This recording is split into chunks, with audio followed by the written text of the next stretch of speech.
ละยึดก่อนนะเอาขนมลูกเอาขนมเห็นจังไดเอาเห็นจังไดเอาขอบใจไปคนเดียวสบอเฮียนห้องไหนแหละเฮียนห้องไหนย่านตีย่านกะยาบ่ย่านกะยามานี่บ่ต้องย่านกินให้แซ่บๆเด้อบ๊ายบายเอาบ๊ายบายบ๊ายบาย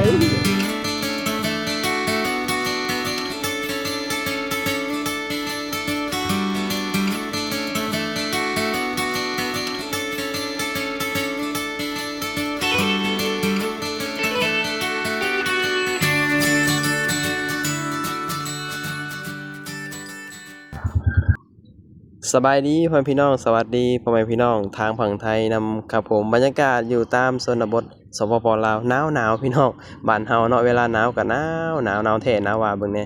แบบว่าถอดหมวกออกบ่ได้เลยพี่น้องขี่มอไซค์นี่คือแบบถ้าขี่ไว้ก็บ่ได้ไปสินะเพราะว่าอากาศมันค่อนข้างที่จะเย็นเนาะมื้อนี้เฮาก็สิเดินทางไปอีกหมู่บ้านหนึ่งพี่น้องซึ่งก็ไปชวนทีมงานเฮาไปถ่ายคลิปให้พี่น้องได้เบิ่งได้ชมเนาะคลิปที่ผ่านมาที่เห็นก็คือแบบเฮาสิไปกัน2คนพี่น้องเนาะก็ไปหาเลาะถ่ายบรรยากาศวิถีชีวิตตามบ้านนอกหรือว่าตามชนบทสปปลาวเลยพี่น้องเนาะกะชนบทลาวกะยังแบบคงแบบว่าดั้งเดิมอยู่พี่น้องแบบบางหมู่บ้านก็ยังแบบบ้านมุงบ้านใหม่ก็ยังค่อนข้างที่จะหลายเนาะปะเดินทางกันเลยพี่น้องออกจากหมู่บ้านเฮาแล้วก็สิไปอีกหมู่บ้านหนึ่งที่แบบทีมงานเฮาอยู่อีก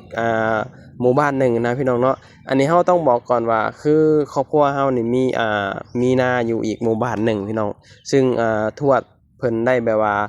มีครอบครัวอยู่หมู่บ้านนั่นแล้วก็เพิ่นได้มีมรดกอยู่หมู่บ้านนั่นเวลายามหายยามนาเฮาอาจจะบ่คือครอบครัวคนอื่นว่าซี่นะก็ต้องแบบว่าไปนอนไร่นอนนาอีกหมู่บ้านหนึ่งว่าซี่นะก็ต้องไปเผานาเฮ็ดไร่เฮ็ดนาว่าซี่นะเพราะว่าเฮาบ่ได้มีนาแถวหมู่บ้านนี่พี่น้องเฮาสิมีทุ่งนาอีกหมู่บ้านหนึ่งเนาะเวลายามไร่ยามนาเฒ่าพอก็สิพาออกไปนอนนาว่าซี่นะอีกหมู่บ้านหนึ่งพี่น้องเนาะนี่แหละพี่น้องบรรยากาศในหมู่บ้านเฮาก็สิประมาณนี้เนาะบรรยากาศหนาววิถีชีวิตของคนตามบ้านนอกก็บ่มีหยังหลายพี่น้องอยู่กันแบบเรียบง่ายเนาะวิถีชีวิตของคนตามชนบทว่าซี่นะถ้าเกิดว่ายุคสมัยมันบ่เปลี่ยนไปนี่คนตามชนบทนี่อยู่ได้แบบสบายพี่น้องเนาะแล้วก็อยู่แบบสงบบ่ได้ดิ้นรนบ่ได้แข่งขันกับผู้ใดเนาะโดยที่แบบว่ายุคสมัยมันเปลี่ยนทุกมื้อนี้มันเป็นโลกแข่งขันเนาะทุกคนก็ต้องดิ้นรนเพื่อความอยู่รอดในยุคสมัยนี้พี่น้องเบิ่งแหน่ชาวบ้านเขาเจ้ากำลังลงวัดพี่น้องลงจังหันเนาะลงเพชรนะพี่น้องบ่ฮู้ว่าอยู่ไทยเขาเจ้าเรียกว่าอีหยังเนาะแล้วก็บ่ฮู้ว่าอยู่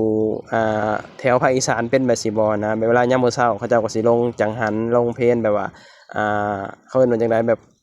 พระสันเขาสันหยังบัดซี้นะพี่น้องอยู่บ้านเฮาก็ยังเป็นแบบนี้บัดซี้นะบ่ได้บิณฑบาตเด้พี่น้องเมื่อก่อนน่ะบิณฑบาตเนาะแต่ว่าด้วยความที่แบบว่าครูบาก็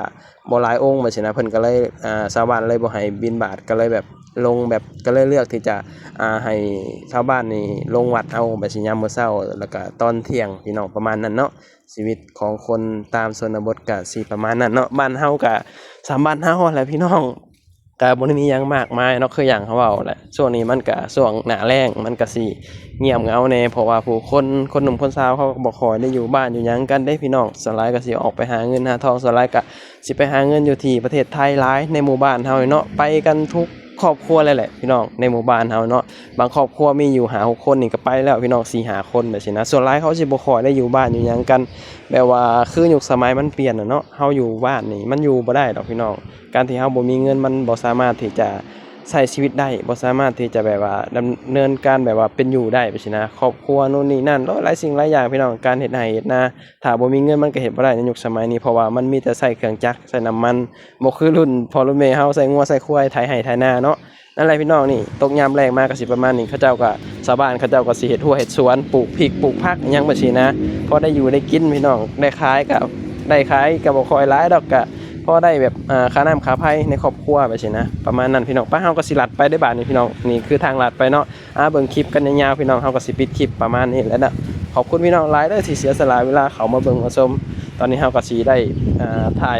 ยาวๆให้พี่น้องได้เบิ่งได้ชมนำกันเลยเนาะไปกันเลยพี่น้อง